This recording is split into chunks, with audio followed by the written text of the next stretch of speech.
Indonesia itu beda dengan Malaysia dan Singapura. Itu pemberian, kita itu berjuang. Jadi saya pikir bahwa pemerintahan di bawah pemerintah Jokowi, Kiai Maruf Amin, memerintah kepada kami, tidak ada satu orang pun yang dapat mengintervensi kedaulatan bangsa dalam membawa arah kebijakan negara, khususnya di sektor. Kita nggak menutup diri kok, kita terbuka. Tapi kalau kita suruh kirim bahan mentah terus enggak, stop. Jangan berpikir Indonesia akan kirim bahan mentah. Kamu tarik kita ke WTO gara-gara kita stop kirim raw material, enggak. Dengan cara apapun akan kita lawan. Kita ini boleh dong ngelola bahan resources kita. Kenapa kita mesti wajib ekspor ke kalian? Dulu berpuluh-puluh tahun, ratusan tahun, kalian colonize kami. Belanda kan sudah mengakui kesalahan. Kalian ambil barang dari kami, masa kami nggak boleh sekarang membuat sendiri-sendiri?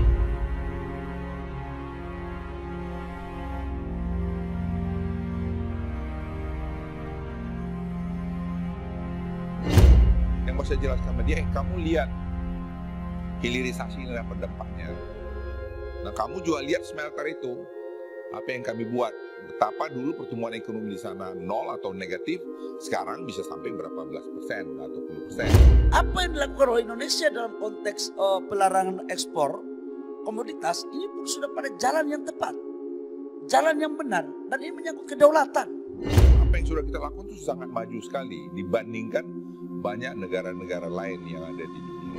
Kenapa kita lakukan ini? Ya, kita ingin nilai tambah, kita ingin added value. Kita ingin ciptakan lapangan kerja yang sebanyak-banyaknya. Dan itu sekarang mulai disadari oleh negara-negara lain. Mereka mau tidak mau harus investasi Indonesia atau berpartner dengan kita. Pilihannya hanya itu aja.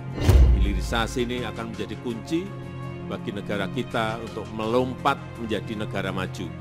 Bagi saya IMF ini udahlah, tidak usahlah dia banyak ngomong, terlalu mengurus negara yang lain kok. Urusnya negara yang dirusak lah. Kebijakan hilirisasi yang selalu digadang-gadang Presiden Joko Widodo terus diserang oleh dunia internasional. Terbaru datang dari International Monetary Fund atau IMF yang meminta Indonesia tidak melakukan hilirisasi. Serangkaian serangan Uni Eropa terhadap Indonesia tampaknya juga masih berlanjut hingga saat ini. Pemerintah Indonesia masih pantang menyerah untuk tetap konsisten membanggakan proyek era Presiden Joko Widodo ini. Kebijakan hilirisasi yang sudah berjalan pada komoditas nikel telah membawa banyak keuntungan untuk kantong negara. Bahkan kebijakan hilirisasi ini jugalah yang dinilai berhasil mengantarkan Indonesia menjadi negara berpenghasilan menengah atas. Pernyataan pemerintah pun masih konsisten. Semua kompak menyebut bahwa pelarangan ekspor nikel sukses membawa Indonesia mendapatkan nilai tambah yang berpengaruh besar pada perekonomian Indonesia melalui hilirisasi. Sumber daya alam yang ada di Indonesia saat ini sudah menghasilkan nilai tambah yang sangat besar untuk perekonomian, dan hal ini sudah terbukti. Misalnya saja hilirisasi nikel yang tadinya pada 2017-2018 keuntungan ekspor hanya mencapai 3,3 miliar US dollar, kemudian begitu diberhentikan ekspor nikel untuk tujuan hilirisasi. Nilai ekspor lalu melonjak 10 kali lipat pada 2022 menjadi 30 miliar US dollar. Indonesia merupakan negara kepulauan terbesar, sehingga seharusnya tidak bisa didikte oleh siapapun. Kendati demikian, di tengah gempuran dari lembaga internasional tersebut, negara tetangga Republik Indonesia justru memuji program hilirisasi Presiden Jokowi ini. Beberapa negara tetangga Republik Indonesia, yakni Malaysia, Australia, dan Papua Nugini, tak segan memberikan pujian dan menyatakan dukungannya untuk program hilirisasi Indonesia. Perdana Menteri Malaysia Anwar Ibrahim secara langsung memuji langkah Presiden Joko Widodo yang melarang ekspor nikel dan fokus pada hilirisasi komoditas tersebut. Ia menilai kebijakan tersebut dilakukan karena pemerintah RI atau Jokowi mempertahankan atau membela kepentingan rakyat. Indonesia ini ada tempat yang khusus di hati sanubari saya. Saya belajar, berpengalaman, menimba banyak ilmu, dan tadi pengalaman beliau itu saya sangat hargai.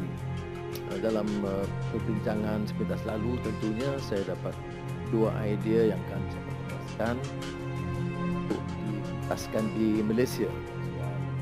Hiliran, katakan hilirisasi, dan juga soal digital. Sementara Australia mendukung Indonesia dan melihat bahwa program hilirisasi di dalam negeri merupakan hal yang sangat maju.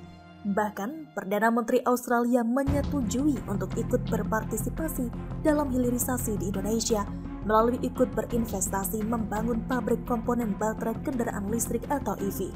Negara tetangga RI lainnya, yakni Papua Nugini, juga mengatakan hal serupa. Perdana Menteri Papua Nugini bahkan tak segan untuk langsung bertanya-tanya seputar program hilirisasi saat Presiden Jokowi berkunjung ke Papua Nugini pekan lalu. Bahkan negara tetangga RI ini tak segan untuk mengajak kerjasama dengan Indonesia untuk memajukan hilirisasi di Papua Nugini.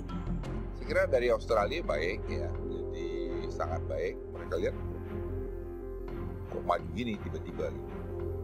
Dan di bawah leadership Pak Jokowi itu mereka lihat Indonesia melakukan hilirisasi, melakukan digitalisasi, pekerjaan holistik, terintegrasi, itu mereka lihat dan itu dinyatakan di sana. Nah kalau dengan PNG itu lebih menarik lagi karena kita selama ini mungkin kurang memperhatikan PNG. Mereka langsung bicara hilirisasi lagi, sudah dengar cerita Indonesia itu. Dan dia bilang Indonesia begini maju, bisa nggak kita kerjasama gitu, dalam bilateral itu. Nah, Presiden sampaikan bisa. Presiden Joko Widodo telah menegaskan pemerintah tetap akan melanjutkan rencana penghentian ekspor bahan mineral mentah, mulai dari bauksit, tembaga, hingga timah pada tahun ini, meski harus digugat oleh dunia internasional. Presiden menegaskan bahwa kebijakan larangan ekspor mineral mentah ini dilakukan untuk mendorong hilirisasi komoditas tambang di dalam negeri. Arah transformasi dan hilirisasi diyakini pemerintah akan menghasilkan nilai tambah yang lebih tinggi dan menciptakan lapangan kerja yang lebih banyak di Indonesia.